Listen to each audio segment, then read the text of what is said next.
স্বাগতম এয়া হৈছে সুপাৰ প্ৰাইম ষ্টুডিঅ'ত মই প্ৰাঞ্চল উৰিয়ামঘাটত উচ্ছেদ অভিযানৰ বাবে সাজু হৈছে প্ৰশাসন উচ্ছেদৰ জাননীৰ পাছত মাইক যোগে ঘোষণা কৰা হৈছে বন বিভাগে বেদখলকাৰীক বান্ধি দিছে সময়সীমা 29 জুলাইৰ পূৰ্বে বেদখলকাৰীক বনভূমি ত্যাগৰ নিৰ্দেশ দিয়া হৈছে মুখ্যমন্ত্ৰীৰ উৰিয়ামঘাট ভ্ৰমণৰ পাছতে এনেধৰণে প্ৰশাসন তৎপৰ হৈ পৰা পৰিলক্ষিত হৈছে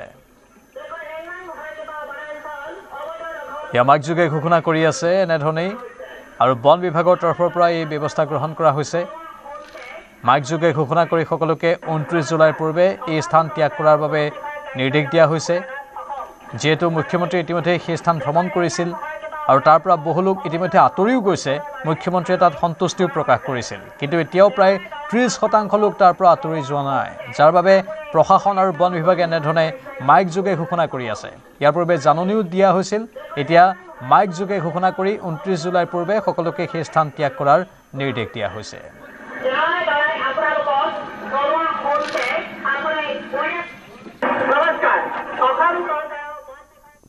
বোকাখাটৰ কুৰবাহী মধুপুৰ গাঁৱত শোকাবহ ঘটনা একে সময়তে দুটাকৈ পৃথক পুখুৰীত হলিল সমাধি দুই কণমানিৰ পুখুৰীত পৰি মৃত্যু এটি 2 বছৰীয়া কন্যা শিশুৰ স্থানীয় লোকে পানীত উপঙি থকা অৱস্থাত প্ৰত্যক্ষ কৰে শিশুটিৰ মৃতদেহ পুখুৰীৰ পানীত ডুবি মৃত্যুক সাবটিলে এটি কিশোৰে মৃত কিশোৰটি হুজাইৰ বাবুৰাম গড় মধুপুৰ গাঁৱৰ আলহীৰ ঘৰলৈ ফুৰিবলৈ আহিছিল কিশোৰটি গড় পুখুৰীত পৰি থকাৰ পৰা স্থানীয় লোকে কিশোৰটিক উদ্ধাৰ কৰি সংকটজনক অৱস্থাত বোকাখাট অসামৰিক চিকিৎসালয়লৈ প্ৰেৰণ কৰে যদিও চিকিৎসকে মৃত ঘোষণা কৰে বুলি ক'লে তাৰপৰা গা ধুই থাকোঁতে এটা ল'ৰা উঠিলে সিটো ল'ৰা বিচাৰি নাপাওঁতেনে আকৌ সেই মানুহজনে নামি গৈ তেতিয়া বুৰ মাৰি কেঁচুৱাটো মানে তলত পৰি আছিলে সেইটো উঠাওঁতে সিহঁতৰ কেঁচুৱাটো আকৌ এই ছোৱালীজনীক বিচাৰিছিলে বিচাৰোঁতে নাপায় আকৌ সেই ককাকে বিচাৰি ফুৰোঁতে আকৌ সেই উপঙিতে এতিয়া পাইছে মানে এটা বোকাত লৈ গৈছে এজনক লৈ গৈছে ল'ৰাটো লৈ গৈছে আগন্তুক স্বাধীনতা দিৱসৰ প্ৰাক মুহূৰ্তত উজনিৰ প্ৰান্তে প্ৰান্তে আৰক্ষীৰ ব্যাপক তালাচী অভিযান মৰাণ নগৰৰ বিভিন্ন স্থানত অভিযান চলালে ডিব্ৰুগড় আৰক্ষীয়ে ডিব্ৰুগড় জিলা আৰক্ষী অধীক্ষক ভি ৰাকেশ ৰেড্ডীয়ে নেতৃত্বত অভিযান চলিল আৰক্ষীৰ ডিব্ৰুগড় জিলাৰ মৰাণ আৰক্ষী থানাৰ অন্তৰ্গত মৰাণ নগৰৰ বিভিন্ন স্থানত আৰক্ষীয়ে বম স্কোৱাড লৈ যান বাহনসমূহত আৰু বিভিন্ন স্থানত তালাচী অভিযান আৰম্ভ কৰে আহিলো क्योंकि মৰাণত বহুতখিনি জায়গা আছে আমাৰ বৰ্ডাৰ এলেকা আছে আৰু জায়গাত আমাৰ অলপ ভালনাৰেবল পইণ্ট আছে 15 আগষ্ট আহি যাব তাৰ আগতে আমাৰ চেকিং আৰু সিকিউৰিটি এনালাইসিস কেনেকৈ আছে আমি নিজে চেক কৰিব ন আমাৰ লগত আছে ওসি মৰাণ আৰু সিআই মৰাণো আছে এৰিয়া বিলাক ৰাইট ফ্ৰম আমাৰ দিহাজানলৈকে দিৰৈঘাট আৰু ইফালে চাপন আৰু বহুতখিনি ভিতৰ এৰিয়া আছিলে আমি চাই চেক কৰিছো ৰিভিউ কৰিছো এটা তো আমাৰ এফৰ্টছ আৰু বঢ়িব আৰু ৰুটিন চেকিং আৰু ষ্ট্ৰেংথেন কৰি আৰু ইন্টেন্সিফাই কৰাই দিম আমি নেক্সট 10-15 ডেজৰ মাজত বিজনীত লাভ জেহাদৰ ঘটনা হিন্দু কিশোৰীৰ সৈতে জঘন্য কাণ্ড বিশেষ সম্প্ৰদায়ৰ যুৱকৰ ৰাইজে হাতেলতে আটক কৰে মুছলমান যুৱকজনক ধৃত যুৱকজন বঙাইগাঁৱৰ 1 নম্বৰ ভাণ্ডাৰাৰ মফিদুল আলী বিজনী ৰেল ষ্টেচনৰ সমীপত সংঘটিত কৰে এই জঘন্য কাণ্ড ৰাইজে ধৰি উত্তম মধ্যম সোধালে লম্পট যুৱকজনক প্ৰেমৰ প্ৰস্তাৱ প্ৰত্যাখ্যানৰ বাবে কিশোৰীগৰাকীক অপহৰণ কৰি যুৱকজনে ধৰ্মান্তৰকৰণৰ অপচেষ্টা কৰাৰ অভিযোগ ভুক্তভোগী পৰিয়ালৰ এই ঘটনা সন্দৰ্ভত বিজনী থানাত এজাহাৰ দাখিল কৰে ভুক্তভোগী পৰিয়ালটোৱে ইতিমধ্যে আৰক্ষীয়ে গ্ৰেপ্তাৰ কৰিছে লম্পট মফিদুল আলীক জব্দ কৰিছে যুৱকজনৰ বাইক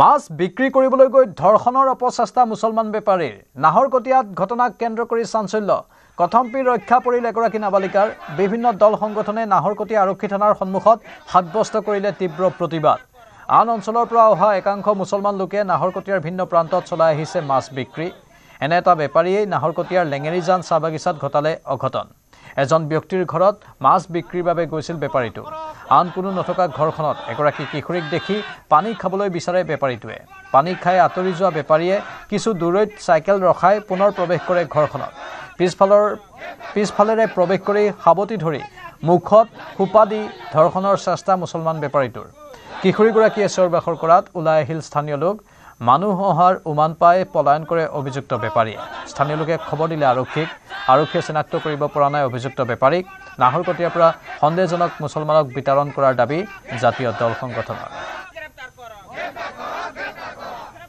নাহৰকটীয়া সমষ্টিৰ ছোৱালী এগৰাকীক আজি নাবালিক ছোৱালী এগৰাকীক নাহৰকটীয়াত ব্যৱসায় কৰিবৰ কাৰণে অহা বিশেষকৈ আমি জানিব পাইছোঁ মিয়াসকলে ব্যৱসায় কৰিবৰ কাৰণে নাহৰগুৰিত আহিছিলে। তেওঁলোকে আজি ছোৱালী এগৰাকীক ঘৰত সোমাই অপকৰ্ম কৰিবৰ কাৰণে চেষ্টা চলাইছিলে। আজি আমি খবৰটো পাই অতি আমি দুখ অনুভৱ কৰিছোঁ। সিহঁতৰ মাক গৈছিলে ডিউটিলৈ, দেউতাক নাছিলে। তেনেকুৱা অৱস্থাত মানে মাছ বেপাৰী এজনে আহিলে, আহি পিনে পানী বিচাৰিলে বোলে ছোৱালীজনী গিলাচ উলিয়াই দিলে, টিউবেলৰ পৰা নিজে পানী খালে, পানী খাই পিনে জেওৰা খুঁটিত গিলাচটো থৈ দিলে। তাৰপিছতে ছোৱালীজনীক ক'লে মই গৈছোঁ, ছোৱালীজনীক ক'লে যাওক বুলি। তাৰপিছতে মানুহজনে ওলাই যোৱাৰ পিছত চাইকেল লৈ পিনে ছোৱালীজনী ঘৰৰ ভিতৰত সোমাই তাই অকলে কাম কৰি আছিলে। ওলাই যোৱাৰ পিছত 15-20 মিনিটৰ পিছত মা চলাজনে চাইকেলখন দূৰত থৈ পিনে আকৌ আহি পিনে পিছ দুৱাৰেদি সোমাই পিনে ছোৱালীজনীক পিছফালৰ পৰা ধৰিছে, মুখখন বন্ধ কৰি পিনে। অসম যদি বচাব লাগে, নাহৰকটীয়া যদি বচাব লাগে, আমাৰ ঘৰখনৰ জীয়ৰী বোৱাৰী যদি বচাব লাগে, তেতিয়াহ'লে অচিনাকি মানুহক গাঁওবিলাকত, টাউনবিলাকত, গলিবিলাকত সোমাবলৈ দিব নালাগে। আৰু চৰকাৰে, পুলিচ প্ৰশাসনে নীৰৱতা লৈ আছে। কাৰণ এনে ঘটনা এনেকুৱাই নহয়, সেই অঞ্চলটো ৰাঙলীপথাৰ অঞ্চলত 3-4টা ঘটনা হৈছে। ৰঙিয়াত ৰাইজৰ ৰোষত লম্পট বৃদ্ধ। অভিযুক্ত লম্পটটো ৰঙিয়াৰ গোগমালাচাৰ 60 বছৰীয়া জলিল আলী। লম্পটটোৰ বিৰুদ্ধে চকলেট দিয়াৰ চলেৰে মাতি নি শিশুক ধৰ্ষণৰ অভিযোগ। ৰাইজে হাতেলোতে আটক কৰে বৃদ্ধ লম্পটটোক। ৰাইজে বাঁহৰ খুঁটাত বান্ধি থলে ধৰ্ষণকাৰী বৃদ্ধ। আৰক্ষীয়ে ঘটনাস্থলীত উপস্থিত হৈ গ্ৰেপ্তাৰ কৰে ধৰ্ষণকাৰী বৃদ্ধ। কৈ আছে যে অমুক ছোৱালীটো অমুকে লৈ গৈছিল, তাৰ ঘৰত যাই কিনে চাওঁ যেন দুটা এই লিপ্ত হৈ আছে। একেবাৰে ডাইৰেক্ট যাব একদম লিপ্ত। মই এইখিনি যাওঁ আহি পেলাই পিছত বাইদেউ ক'লোঁ, খবৰ দিলোঁ, বোলে ছোৱালী বেয়া কাম কৰি আছে। ভাৰতে সম্পন্ন কৰিলে প্ৰথমখন হাইড্ৰজেন চালিত ৰেলৰ পৰীক্ষণ। ইয়াৰ লগে লগে হাইড্ৰজেন চালিত ৰেল প্ৰযুক্তি ব্যৱহাৰ কৰা অগ্ৰণী ৰাষ্ট্ৰৰ শাৰীত প্ৰৱেশ কৰিছে ভাৰতে। শুকুৰবাৰে ভাৰতীয় ৰেলৱে চেন্নাইৰ ইণ্টিগ্ৰেটেড কোচ ফেক্টৰীত ড্ৰাইভিং পাৱাৰ কাৰ নামেৰে প্ৰথমটো হাইড্ৰজেন চালিত ৰেলৰ চলাচল সফলতাৰে পৰীক্ষা কৰে। কেন্দ্ৰীয় ৰেলমন্ত্ৰী অশ্বিনী বৈষ্ণৱে এক্স মাধ্যমযোগে সদৰি কৰে এই ভাল খবৰ। ভাৰতে বৰ্তমান 1200 HP হাইড্ৰজেন চালিত ৰেল নিৰ্মাণ কৰি আছে, যি পদক্ষেপে দেশক হাইড্ৰজেন ৰেল প্ৰযুক্তিৰ ক্ষেত্ৰত বিশ্বৰ আগশাৰীৰ দেশসমূহৰ ভিতৰত স্থান দিব। ইয়াৰ দ্বাৰা ৰেল পৰিবহণৰ ক্ষেত্ৰত হাইড্ৰজেন ব্যৱহাৰ কৰা নিৰ্বাচিত ৰাষ্ট্ৰৰ গোটত প্ৰৱেশ ঘটিছে ভাৰতৰ। 2023 চনত ৰেলমন্ত্ৰী অশ্বিনী বৈষ্ণৱে ৰাজ্যসভাক জনাইছিল যে ভাৰতীয় ৰেলৱে হাইড্ৰজেন ফৰ হেৰিটেজ পদক্ষেপৰ অধীনত 35খন হাইড্ৰজেন চালিত ৰেল চলোৱাৰ পৰিকল্পনা কৰিছে। প্ৰতিখন ৰেলৰ নামত ব্যয় হ'ব 80 কোটি টকা। হাইড্ৰজেন ৰেলৰ প্ৰাৰম্ভিক চলাচল ব্যয় অধিক যদিও সময়ৰ লগে লগে সেই ব্যয় হ্ৰাস পোৱাৰ আশা আছে। এই পদক্ষেপৰ লক্ষ্য হৈছে সেউজ পৰিবহণৰ প্ৰসাৰৰ লগতে স্বচ্ছ হাইড্ৰজেন শক্তিৰ জৰিয়তে ভাৰতৰ শূন্য কাৰ্বন নিৰ্গমনৰ লক্ষ্যক সমৰ্থন কৰা।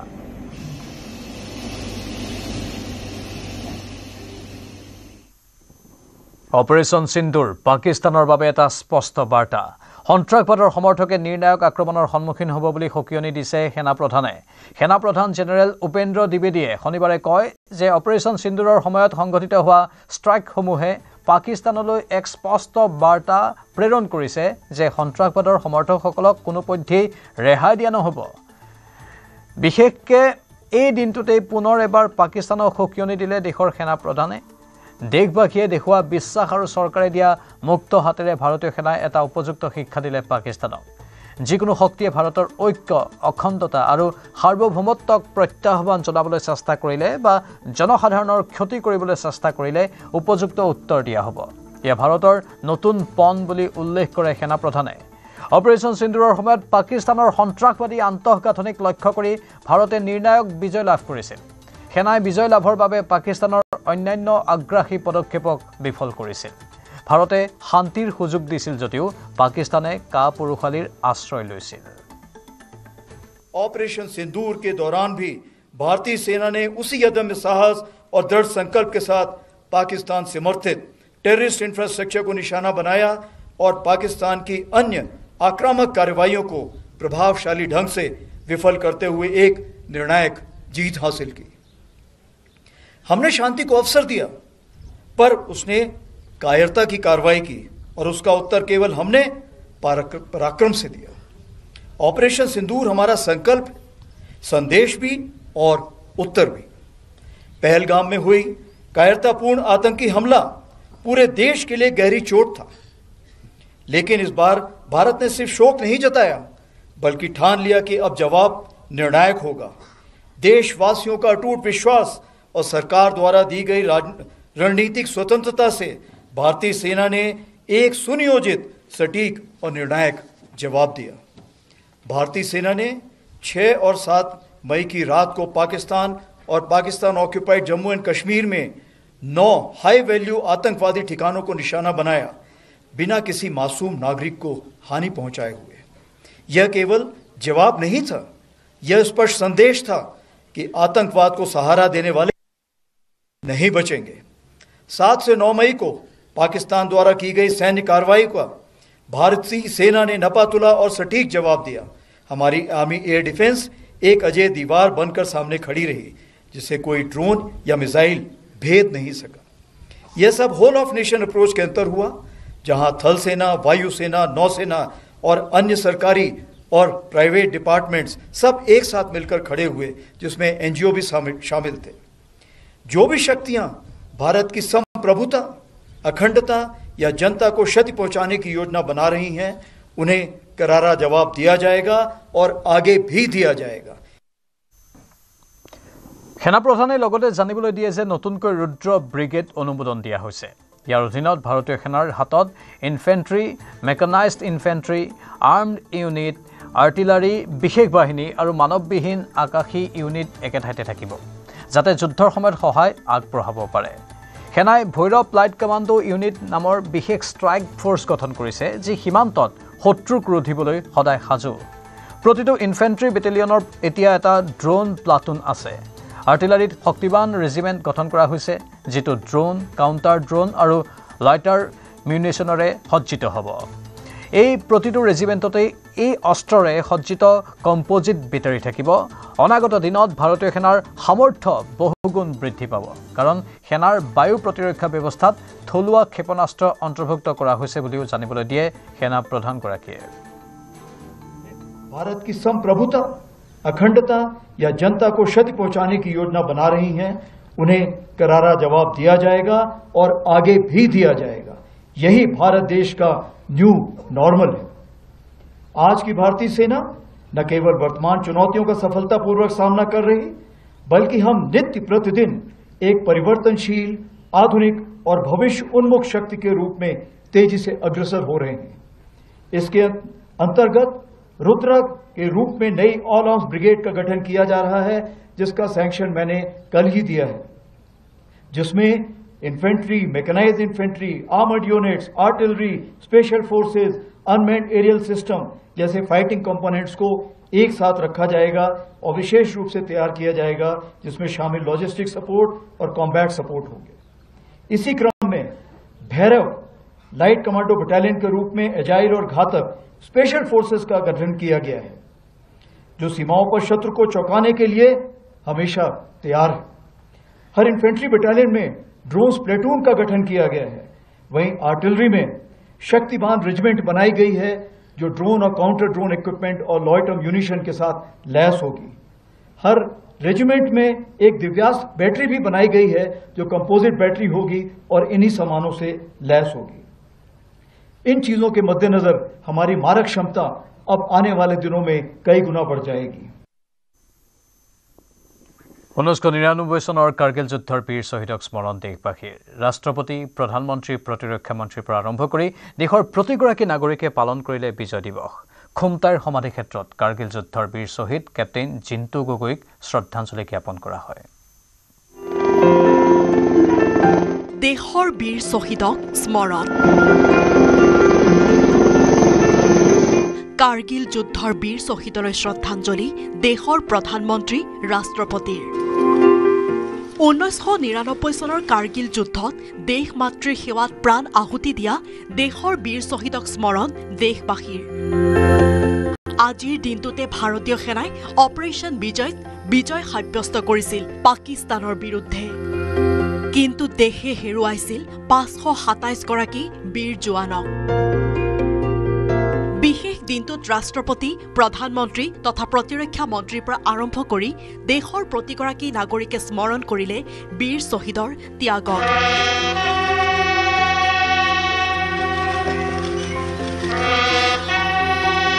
দেশবাসীক কাৰ্গিল বিজয় দিৱসৰ শুভেচ্ছা জনাই প্ৰধানমন্ত্ৰী নৰেন্দ্ৰ মোদীয়ে উল্লেখ কৰিলে ভাৰত মাতৃৰ সেই বীৰ পুত্ৰসকলৰ অতুলনীয় সাহস আৰু বীৰত্বৰ কথা যিসকলে জাতিৰ গৌৰৱ ৰক্ষাৰ বাবে নিজৰ জীৱন উৎসৰ্গা কৰিছিল মাতৃভূমিৰ বাবে সকলো ত্যাগ কৰিছিল ৰাষ্ট্ৰপতি দ্ৰৌপদী মুৰ্মুৱে সোঁৱৰণ কৰিলে বীৰ জোৱানসকলৰ বীৰগাথা আনহাতে প্ৰতিৰক্ষা মুৰব্বী জেনেৰেল অনিল চৌহান সেনা মুৰব্বী জেনেৰেল উপেন্দ্ৰ দ্বিবেদী বায়ুসেনা মুৰব্বী air chief marshal A P. Singh আৰু নৌসেনাৰ মুৰব্বী এডমিৰেল দীনেশ কে ত্ৰিপাঠীয়েও বীৰ জোৱানসকলক শ্ৰদ্ধাঞ্জলি জনায় এই বিশেষ দিনটোতে ভাৰতীয় সেনাই মুকলি কৰিলে শ্ৰদ্ধাঞ্জলি পৰ্টেল আনহাতে কাৰ্গিল যুদ্ধৰ বীৰ শ্বহীদ কেপ্টেইন জিন্তু গগৈক খুমটাৰ সমাধি ক্ষেত্ৰত শ্ৰদ্ধাঞ্জলি জ্ঞাপন বিশেষ দিনটোত সমাধি ক্ষেত্ৰত উপস্থিত হৈ বিধায়ক মৃণাল শইকীয়াই জনালে শ্ৰদ্ধাঞ্জলি জাচিংফা লেখিকা সমাৰোহ সমিতি আৰু পৰিয়ালৰ সহযোগত আয়োজন কৰা বিজয় দিৱসৰ অনুষ্ঠানত জিলা প্ৰশাসনৰ লোক উপস্থিত নথকাত সৃষ্টি হৈছে প্ৰতিক্ৰিয়াৰ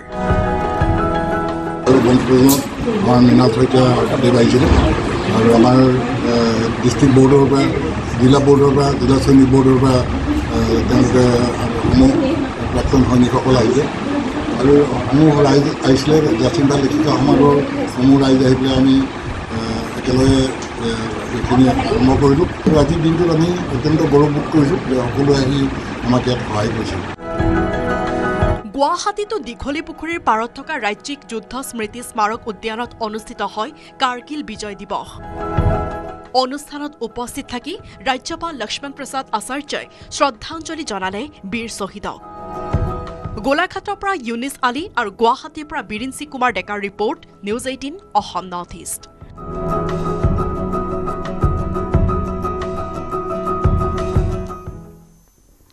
IIT বম্বেৰ গৱেষকসকলৰ অভিনৱ উদ্ভাৱন বৰষুণৰ আগজাননী দিব পৰাকৈ AI চালিত ব্যৱস্থা উদ্ভাৱন কৰে গৱেষকসকলে এয়া দেশৰ ভিতৰতে প্ৰথম বতৰৰ ৰাডাৰ বিশ্লেষণ কৰি বৰষুণৰ কমেও 90 মিনিট আগতে আগজাননী দিব এই যন্ত্ৰই অহা সপ্তাহত মুকলি কৰা হ'ব মডেলটো মুম্বাইৰ কোলাবাৰ আঞ্চলিক বতৰ বিজ্ঞান কেন্দ্ৰত স্থাপন কৰা হৈছে এই যন্ত্ৰ মুকলিৰ পিছতে এই মডেলটোৱে প্ৰতি 8 মিনিটৰ মূৰে মূৰে আপডেটৰ সৈতে আগজাননী প্ৰদান কৰিব মুম্বাইত 90 মিনিট আগতীয়াকৈ বৰষুণৰ আগজাননী দিব ইয়াৰ তথ্যসমূহ mumbai.flood.in নামৰ ৱেবছাইটত প্ৰদান কৰা হ'ব IIT বম্বেৰ চেণ্টাৰ ফৰ ক্লাইমেট ষ্টাডিজৰ গৱেষক ছাত্ৰ অক্ষয় সুনীলে প্ৰস্তুত কৰা মডেলৰ ওপৰত ভিত্তি কৰি এই AI চালিত ব্যৱস্থা উদ্ভাৱন কৰি উলিওৱা হৈছে ৰাডাৰে প্ৰদান কৰা তথ্যৰ ভিত্তিত মডেলটোৱে মেচিন লাৰ্ণিঙৰ সহায় লৈ সমসাময়িক ব্যৱস্থাসমূহৰ বুজ ল'ব আৰু সেইবোৰ বিশ্লেষণ কৰি বৰষুণৰ আগজাননী দিব মডেলটোৰ বাবে তথ্য IMDৰ ৰাডাৰৰ পৰা ক্ৰয় কৰা হৈছে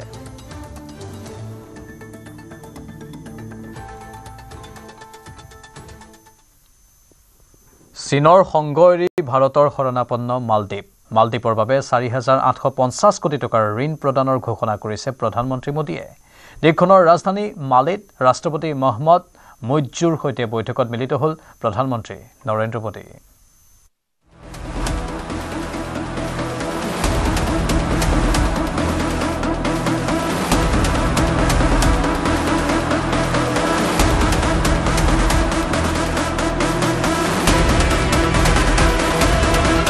ভাৰত মহাসাগৰত শক্তিৰ নতুন সমীকৰণ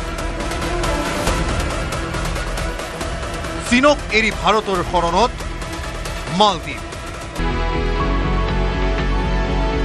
মালদ্বীপক 4,850 কোটি টকাৰ ঋণ প্ৰদানৰ ঘোষণা প্ৰধানমন্ত্ৰী নৰেন্দ্ৰ মোদী 60 সংখ্যক স্বাধীনতা দিৱসত প্ৰধান অতিথি হিচাপে মালদ্বীপলৈ আমন্ত্ৰিত হৈছে ভাৰতৰ প্ৰধানমন্ত্ৰী ৰাজধানী মালেত আলোচনাত বহিছে মোদী আৰু মুইজ্জু এই বৈঠকতে সিদিনাৰ শত্ৰু মহম্মদ মুইজ্জুৰ দেশক 4,850 কোটি টকাৰ ঋণ দিয়াৰ কথা ঘোষণা প্ৰধানমন্ত্ৰী নৰেন্দ্ৰ মোদীৰ কেৱল ধনেই নহয় শুকুৰবাৰৰ আলোচনাত প্ৰতিৰক্ষা সহযোগিতাৰ অংশ হিচাপে মালদ্বীপ সেনাৰ হাতত ভাৰতে তুলি দিলে 72খন সামৰিক যান বুজন পৰিমাণৰ প্ৰতিৰক্ষা সৰঞ্জামো উপহাৰ হিচাপে আগবঢ়ালে ভাৰতৰ প্ৰধানমন্ত্ৰীয়ে এসময়ত ভাৰত বিৰোধিতাৰ শ্লোগানেৰে মালদ্বীপৰ ৰাষ্ট্ৰপতি হৈছিল মহম্মদ মুইজ্জু পূৰ্বৰ ৰাষ্ট্ৰপতিৰ দৰে ভাৰতলৈ নাহি মুইজুৱে ভ্ৰমণ কৰিছিল চীন। ভাৰতক নেওচা দি চীনৰ সৈতে সম্পন্ন কৰিছিল বাণিজ্য চুক্তি। বেইজিঙৰ পৰা মোটা অংকৰ ধন ঋণ হিচাপে লৈ নতুন মালদ্বীপ গঠনৰ সপোন দেখিছিল মুইজুৱে। পাছে এবছৰ পাৰ নহওঁতেই বেইজিঙৰ স্থিতিয়ে থান-বান কৰি দিলে মুইজুৰ সপোন। তেনেতে তৃতীয়বাৰলৈ ভাৰতৰ ক্ষমতা দখল কৰিলে বিজেপিয়ে। নৰেন্দ্ৰ মোদীৰ তৃতীয়টো কাৰ্যকালৰ শপত গ্ৰহণলৈ আমন্ত্ৰিত হোৱা মাত্ৰকে দিল্লীলৈ লৌৰি আহিল মহম্মদ মুইজু। 2024 চনৰ অক্টোবৰত পত্নীৰ সৈতে পুনৰ ভাৰতলৈ আহিল মালদ্বীপৰ ৰাষ্ট্ৰপতি মুইজু। বাৰে বাৰে দিল্লীলৈ তাত পাতি কাঢ়ি থকা মুইজুৰ অৱস্থাটো বুজি পাই সেইবাৰেই মালদ্বীপক $75.7 কোটি সাহায্য প্ৰদান কৰিলে ভাৰতে। তেতিয়াই চীনৰ হেঁচাৰ সন্মুখত ভাৰতৰ মৰমত গলি গ'ল মহম্মদ মুইজু। তাৰে প্ৰতিফলন ঘটিল মালদ্বীপৰ ৰাজধানী মালেত অনুষ্ঠিত মোদী আৰু মুইজুৰ বৈঠকত। On behalf of all the Maldivians, I sincerely thank the Prime Minister for accepting my invitation to come to the Maldives on this very important historic occasion. Well, definitely it will greatly help the Maldives in going forward. So we are really looking forward to implementing the agreements and MOUs we have signed. So the UPI arrangement which is going to happen between both countries, yes. Do you have big hopes that tourism from India is going to increase? Well, I think so, definitely, yes. I think both our countries, people are looking forward because it will definitely benefit the tourists who come here and for the Maldivians who go to India. নতুন চৰকাৰে দায়িত্ব লোৱাৰ পাছত বাংলাদেশ আৰু শ্ৰীলংকাৰ সৈতে সম্পৰ্কৰ অৱনতি ঘটাৰ সময়ত ভাৰত মহাসাগৰত মালদ্বীপক বন্ধু হিচাপে পাই আনন্দিত হৈছে ভাৰতবৰ্ষও।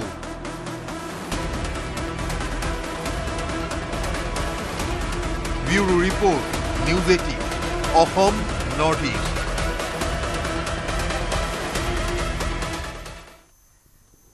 একালত চীনৰ শৰণাপন্ন হৈ ভাৰতৰ বিৰোধিতা কৰা মালদ্বীপৰ ৰাষ্ট্ৰপতি মহম্মদ মুইজুৰ মুখত এতিয়া ভাৰত বন্দনা। শনিবাৰে মালদ্বীপৰ ৰাষ্ট্ৰপতি মহম্মদ মুইজুৱে ভাৰতক তেওঁৰ দেশৰ ঘনিষ্ঠ অংশীদাৰ বুলি গুণ গায়। প্ৰধানমন্ত্ৰী নৰেন্দ্ৰ মোদীয়ে ঘোষণা কৰা ঋণে দ্বীপৰাষ্ট্ৰ বহুখিনি সহায় কৰিব বুলিও কয় মুইজুৱে। ৰাষ্ট্ৰপতিগৰাকীয়ে কয় যে ভাৰতৰ সৈতে মুক্ত বাণিজ্য চুক্তি সম্পূৰ্ণ কৰাৰ বাবে মালদ্বীপে আগ্ৰহেৰে বাট চাই আছে। প্ৰধানমন্ত্ৰী মোদীৰ ভ্ৰমণৰ সময়ত দুয়োখন দেশেই ঘোষণা কৰে যে তেওঁলোকে মুক্ত বাণিজ্য চুক্তিক লৈ আলোচনা আৰম্ভ কৰিব। ভাৰতে দিয়া ঋণৰ টকাৰে মালদ্বীপে বহু গুৰুত্বপূৰ্ণ প্ৰকল্প নিৰ্ধাৰণ কৰিছে। চিকিৎসালয়, গৃহ উন্নয়ন, আন্তঃগাঁথনি, বিদ্যালয় আদি উন্নয়নৰ পৰিকল্পনা লৈছে দেশখনে।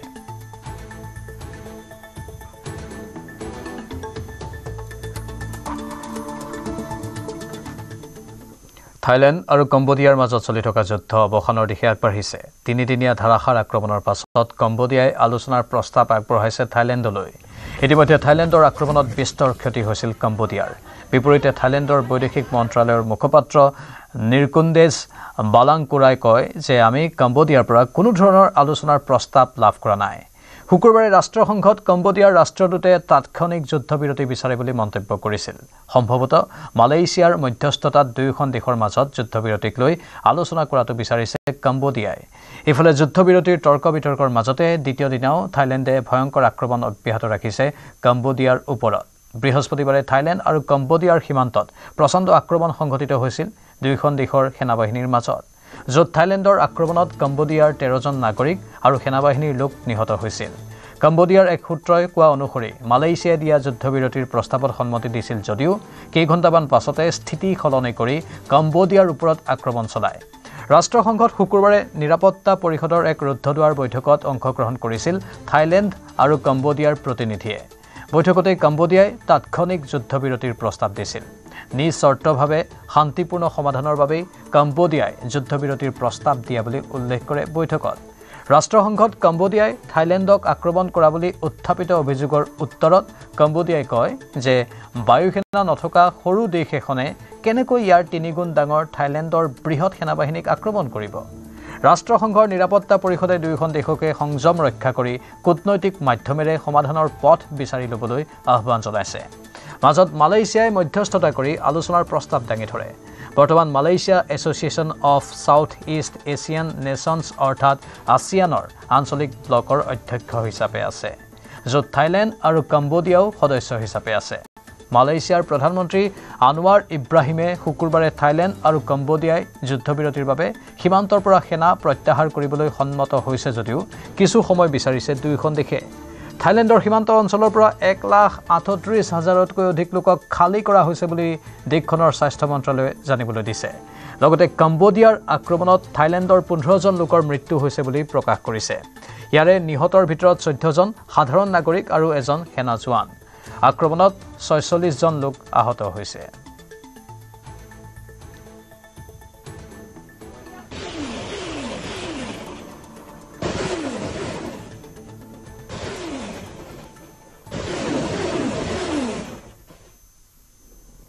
উজনি নামনিৰ পিছত এইবাৰ মধ্য অসমতো চলিব চৰকাৰৰ বুলডোজাৰ লাখ লাখ বিঘা চৰকাৰী ভূমি বেদখল কৰি অসমৰ অস্তিত্বলৈ সংকট নমাই অনা সন্দেহযুক্ত নাগৰিকক উচ্ছেদ কৰিবলৈ সাজু হৈছে নগাঁও জিলা প্ৰশাসনো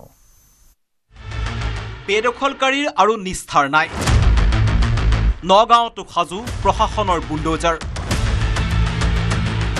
নগাঁও জিলাৰ 3খন চৰকাৰী ৰিজাৰ্ভত উচ্ছেদৰ বাবে সাজু হৈছে জিলা প্ৰশাসন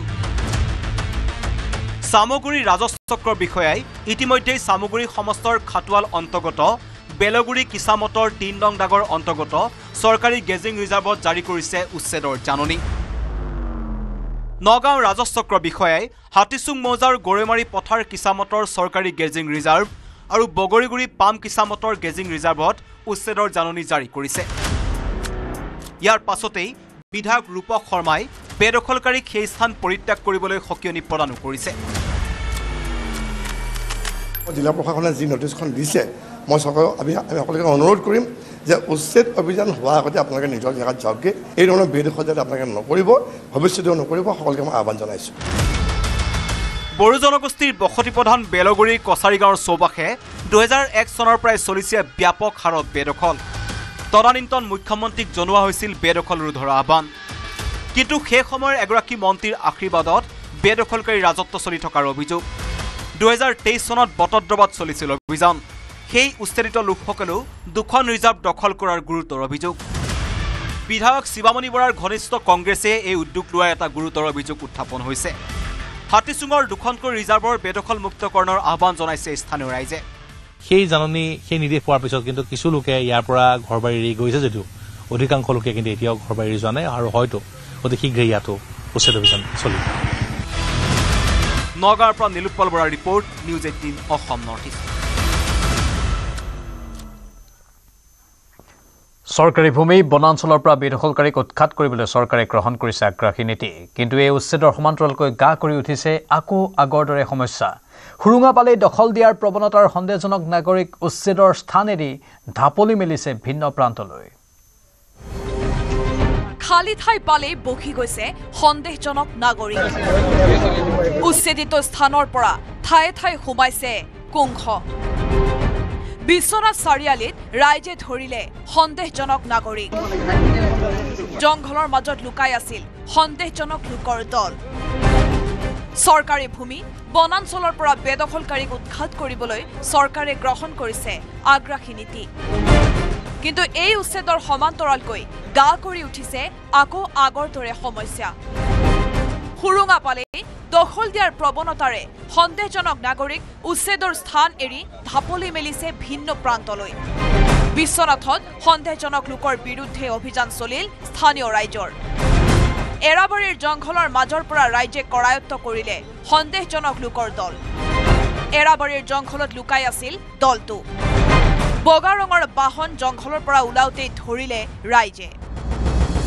গাড়ীখনত পোৱা গ'ল দুগৰাকী মহিলা 4জন পুৰুষ দুগৰাকী লোক পলাই পত্ৰং এটা ভিতৰেদি এটা গাঁৱৰ ভিতৰৰ ৰাস্তা আছিল সেই ৰাস্তাটোৰ মাজৰ দুই কাষে আপোনাৰ জংঘল সেই জংঘলখিনিৰ মাজত এক মানে মানুহ এজাক বহি থকা মই প্ৰথম বহি থকা মই ঠাণ্ডাত কোনোবা বহি আছে বুলি তাৰ পিছমতে দেখিলোঁ গাড়ী এখন আহিলে গাড়ীখন আহি আগমুহূৰ্তলৈ গৈ ঘূৰিলে ঘূৰি পেলাই আকৌ সেই মানুহখিনিৰ ওচৰত ৰখিলে। তাৰপিছত দেখিলোঁ দেখোন মানুহ 2-এগৰাকীকৈ মানুহ মাইকী মানুহ দুজনী আহিলে প্ৰথমতে, তাৰপিছত মতা মানুহ কেইটামানে সৈতে আপোনাৰ প্ৰায় 6-7টা প্ৰথম উঠি গ'ল। যেতিয়া যাবলৈ ওলাল মই পাছফালৰ পৰা চিঞৰিলোঁ, চিঞৰোঁতে সিহঁতে গাড়ী নৰখালে। প্ৰথমতে হাতৰে এনেকৈ দিওঁতে গাড়ীখন নৰখালে। নৰখাৰ পিছত কি কৰিলোঁ, গাড়ীখন ৰানিং অৱস্থাতে আছে। মই লাহেকৈ মোৰ স্কুটিখন পথালিকৈ ঘূৰাই দিলোঁ। পথালিকৈ ঘূৰাই আনোতে গাড়ীখনৰ ষ্টাৰ্টিঙত আছে, শ্ল' কৰিলে। শ্ল' কৰাৰ লগে লগে মই নামি আহি পটককৈ গ্লাছখন খোলা আছিলে, ড্ৰাইভাৰ ষ্টাৰিঙৰ ফালে হাতটো সোমোৱাই বাঁ হাতখন সোমোৱাই চাবি বাট তাৰ হাতৰ পৰা কাঢ়ি লৈ আহিলোঁ। স্থানীয় লোকৰ অভিযোগ, লোকসকলৰ হাতত আছে ভুৱা আধাৰ কাৰ্ড। গাড়ীৰ সন্মুখত লিখা আছে জয় আই অসম। সন্দেহজনক দলটোৰ দাবী তেওঁলোকৰ ঘৰ গোসাইগাঁৱত, পলাই আহিছে অৰুণাচলৰ পৰা। তেওঁলোকে প্ৰথমতে ক'লে যে আমি অৰুণাচলৰ পৰা আহিছোঁ, অৰুণাচলত আমি ইটা ভাটা কাম কৰিবলৈ গৈছিলোঁ, তাত আমাক ঠিকাদাৰ মাৰপিট কৰাৰ কাৰণে আমি তেনেকৈ আহি পেলাই ইয়াত সোমাই আছোঁ। তহঁত কেনেকৈ, মই আকৌ সুধিলোঁ যে তহঁতে অৰুণাচলৰ পৰা কেনেকৈ আহিলি? বোলে অলপ দূৰ আমি খোজকাঢ়ি আহিলোঁ। সিহঁতে কোকৰাঝাৰ থানালৈ বৰ্তমান 6জন নিছে, আৰু তেওঁলোকৰ পুৰুষ আপোনাৰ 4জন আৰু মহিলা 2জন আৰু পুৰুষ 2জন পলাতক। কিন্তু স্থানীয় লোকৰ দাবী বৰ্তমান চলি থকা উচ্ছেদৰ স্থানৰ পৰাই আহিছে এইসকল লোক। বিশ্বনাথৰ বাঘমাৰীৰ এটা দালাল চক্ৰ দলটোৰ সৈতে জড়িত থকাৰ সন্দেহ। শেহতীয়াকৈ কলিয়াবৰতো 25 জুলাইত বীৰ লাচিত সেনাই চলালে অভিযান। যি অভিযানত কলিয়াবৰৰ ওপৰ গাঁৱৰ পৰা বীৰ লাচিত সেনাই খেদি পঠিয়ালে সন্দেহজনক লোকৰ দলক। ওপৰ গাঁৱৰ এটা ভাড়া ঘৰত 2খন ই-ৰিক্সাৰ জৰিয়তে সন্দেহজনক লোকে আশ্ৰয় লৈ থকাৰ খবৰ লাভ কৰিছিল বীৰ লাচিত সেনাই। কলিয়াবৰত আছুৰ বিশেষ অনুষ্ঠানত উপস্থিত থাকি সভাপতি উৎপল শৰ্মাৰ মন্তব্য উচ্ছেদ সম্পৰ্কে।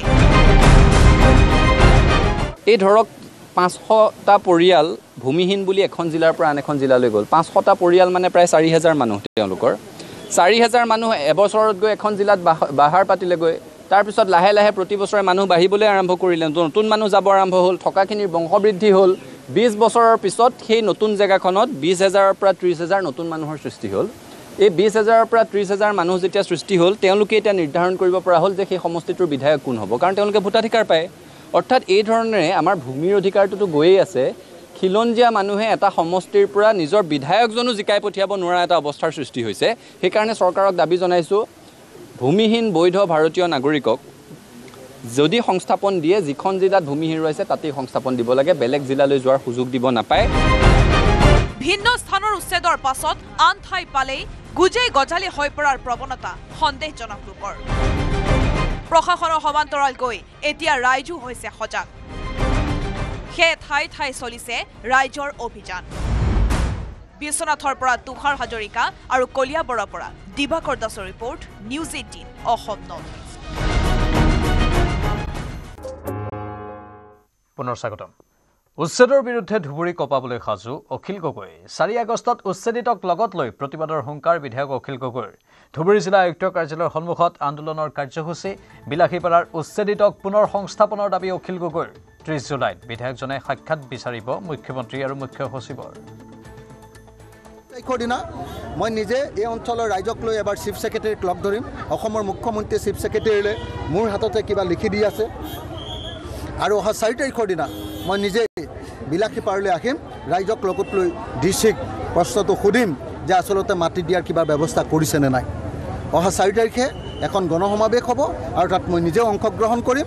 আৰু আজি যিবিলাক আন্দোলনৰ কাৰ্যসূচী গ্ৰহণ কৰি আছে, এই আন্দোলন মই বন্ধ কৰিবৰ কাৰণে আন্দোলনকাৰীসকলক, বিশেষকৈ আমাৰ কৃষক মুক্তিয়ে এই গোটেই আন্দোলনটোৰ নেতৃত্ব লৈ আছে, কৃষক মুক্তি সংগ্ৰাম সমিতিক মই অনুৰোধ জনাইছোঁ। তেওঁলোকে মোৰ অনুৰোধ ৰক্ষা কৰিম বুলি কৈছে। আজিৰ পৰা এই কাৰ্যসূচী বন্ধ হ'ব, এই আন্দোলন বন্ধ হ'ব। অহা 30 জুলাই তাৰিখৰ দিনা আমি চিফ ছেক্ৰেটাৰীক লগ ধৰিম, আৰু 4 আগষ্ট তাৰিখৰ দিনা আমি এক বিশাল গণসমাৱেশৰ কাৰ্যসূচী লৈ ডিচিক আমি সুধিম যে আমাক কেতিয়া মাটি দিয়া হ'ব। ফলে উচ্ছেদৰ বিৰুদ্ধে প্ৰতিবাদৰ হুংকাৰ আমচুৰ। 11 আগষ্টত বিলাসীপাৰাত আমচুৰ প্ৰতিবাদী কাৰ্যসূচী।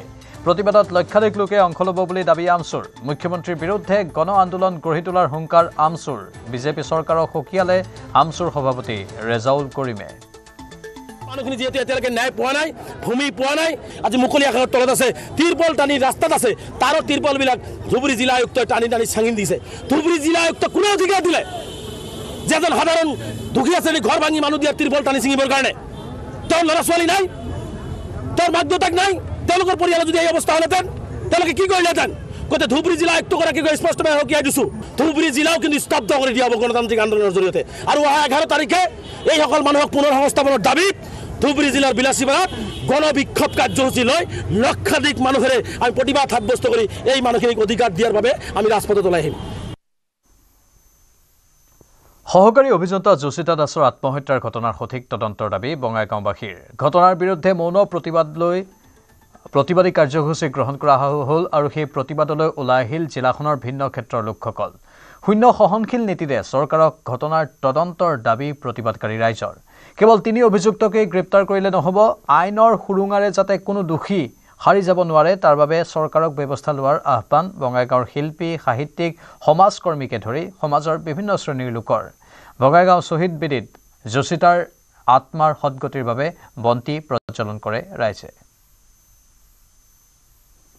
কেলেংকাৰীটোত যদি আজি ধৰিব যায় ভালকৈ যদি তদন্ত কৰিব যায় ইয়াত ৰৌ বৰালি বহুত কি আহি যাব তাৰমানে আৰু যাৰ কাৰণে মই এটা বস্তু লক্ষ্য কৰিছোঁ যিখন চৰকাৰে দুৰ্নীতি সহনশীলতা বুলি কৈছে যিখন চৰকাৰে এটকা নলোৱাকৈ নিবনুৱাৰ চাকৰি দিছে সেইখন চৰকাৰে আকৌ এনেকুৱা ধৰণৰ দুৰ্নীতিবিলাকত কিয় ভালকৈ তদন্ত নকৰে তেওঁলোকে এটা গুৱাহাটীৰ পৰা টিম পঠোৱা বুলি আমি শুনিলোঁ সেইদিনাখন দেখিলোঁ সেই টিমটো আহি পেলাই কেৱল ওপৰে কিবা চাই পেলাই কৈছে যে ইয়াত কোনো ধৰণৰ কেলেংকাৰী হোৱা নাই বুলি কৈছে যদি হোৱাই নাই তেতিয়াহ'লে এজনী ছোৱালী তেওঁক কিহৰ প্ৰেছাৰত পৰি পেলাই তেওঁক মৃত্যুবৰণ কৰিবলগীয়া হ'ল সেই বিষয়টোতো ভাবিবলগীয়া কথা আৰু দ্বিতীয়তে কথাটো হৈছে কি এই তদন্তবিলাক যদি ভালকৈ নকৰে তেতিয়াহ'লে এনেকুৱা ধৰণৰ ঘটনা আৰু ভৱিষ্যতে হৈ থাকিব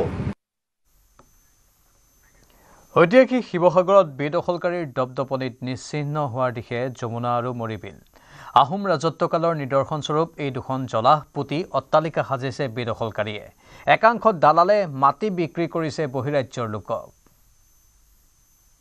ঐতিহাসিক শিৱসাগৰত বেদখলকাৰীৰ দপদপনি নিশ্চিহ্ন হোৱাৰ পথত চহৰৰ দুখন জলাহ মৃত্যুমুখলৈ গতি কৰা যমুনা আৰু মৰিবিলৰ দুৰ্দশাত ক্ষোভিত দল সংগঠন এই যিসকল বেদখলকাৰী আছে তাতে লগতে এই যি অবৈধ বহিৰাগতে যি বণিক আহি ইয়াত সংস্থাপন লাভ কৰিছে বেদখল কৰিব পাৰিছে সেনে ক'ত সাহস পালে তাৰ স্বত্বচাত সাহস পালে এইখিনি আচলতে উচ্ছেদ হ'ব লাগে আৰু এই মৰিবিলখন সম্পূৰ্ণৰূপে চাফ চিকুণ কৰি সংৰক্ষণ কৰিব লাগে কিয়নো এই মৰিবিলখনৰ লগত শিৱসাগৰ কৃত্ৰিম বানপানীৰ কথা জড়িত হৈ আছে কিন্তু এই মৰিবিলখনৰ লগত ইতিহাসৰ কথা জড়িত আছে এই মৰিবিলখন সংৰক্ষণ আৰু সৌন্দৰ্যবৰ্ধন কৰাৰ ক্ষেত্ৰত আমি আহোমে দাবী জনাইছোঁ আহোম ৰাজত্বকালৰ নিদৰ্শনস্বৰূপ এই দুখন জলাহ পুতি অট্টালিকা সাজিছে বেদখলকাৰীয়ে মৰিবিল পুতি একাংশ দালালে মাটি বিক্ৰী কৰিছে বহিৰাজ্যৰ লোকক দালালৰ পৰা কিনা মৰিবিলৰ মাটিত ঘৰ সাজিছে সুখদেৱ সিং সুৰজিৎ সিং যোগেন্দ্ৰ সিঙৰ দৰে ব্যৱসায়ীয়ে এনে লোকৰ বাবেই শুকাই কৰ্কৰীয়া মাৰিছে একালৰ নিৰ্মল পানীৰ মৰিবিল ঐতিহাসিক মৰিবিল পুতি পেলোৱাৰ পৰিণতিত এজাক বৰষুণতে কৃত্ৰিম বানত কক বকাব লগা হৈছে শিৱসাগৰ চহৰৰ বাসিন্দাই সেয়েহে আমি দাবী জনাইছোঁ যে চৰকাৰক ইয়াত যদি কোনোবাই বেদখল কৰিছে সেইসমূহ উচ্ছেদ কৰি পিটনিখন বিলখন সংৰক্ষণ কৰি যাতে পিটনিসমূহ কাটি চাফা কৰি পানী যাতে হুৰাহুৰে ওলাই যায় যাৰ তেতিয়া হয়তো শিৱসাগৰ টাউনত এজাক বৰষুণৰ হয়তো কৃত্ৰিম বানপানী হোৱাৰ পৰা শিৱসাগৰ নগৰখন ৰক্ষা পৰিব মৰিবিলৰ দৰে বেদখলকাৰীয়ে চিন মুকাম নোহোৱা কৰিছে যমুনাৰ ঐতিহাসিক শিৱসাগৰ চহৰৰ এই যমুনাৰ পাৰতে আছে শিৱদৌল দেৱীদৌল আৰু বিষ্ণুদৌল এই তিনিখন দৌলৰ সৈতে সংযোগ কৰি আহোম ৰজাই খন্দুৱাইছিল যমুনা সেই যমুনাৰ এতিয়া অস্তিত্ব নাই শিৱসাগৰ চহৰৰ একাংশ লোকে জাবৰ জোথৰেৰে পুতি পেলোৱা যমুনাত আন একাংশই সাজিছে ঘৰ ঐতিহাসিক শিৱসাগৰ চহৰৰ মাজমজিয়াৰ মৰিবিল আৰু যমুনা দখল কৰা সকলক শীঘ্ৰেই উচ্ছেদ চলোৱাৰ দাবী দল সংগঠনৰ গোৱালপাৰা গোলাঘাটত যেনেকৈ অভিযান চলাইছে উচ্ছেদ অভিযান শিৱসাগৰ জিলাৰ টাউনৰ মাজত যি মৰিবিল আছে যি বেদখল কৰিছে এইসকলৰ বিৰুদ্ধে অভিযান চলক শিৱসাগৰৰ পৰা Pradip Gogoi report news 18 Assam north east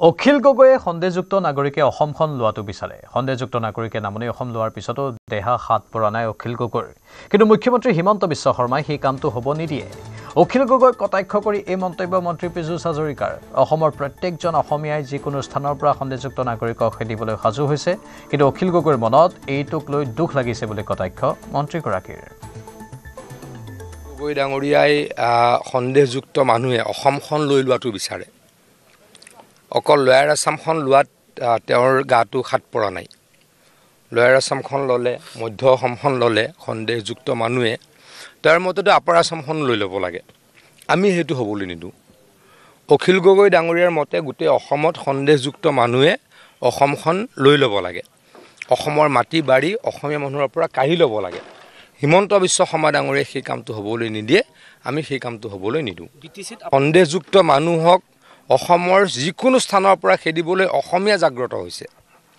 আনকি তেওঁৰ সমষ্টিটো অসমীয়া মানুহে সন্দেহযুক্ত মানুহক খেদিবলৈকে উঠি পৰি লাগিছে হেয়া আছিল আজিৰ ছুপাৰ প্ৰাইম নমস্কাৰ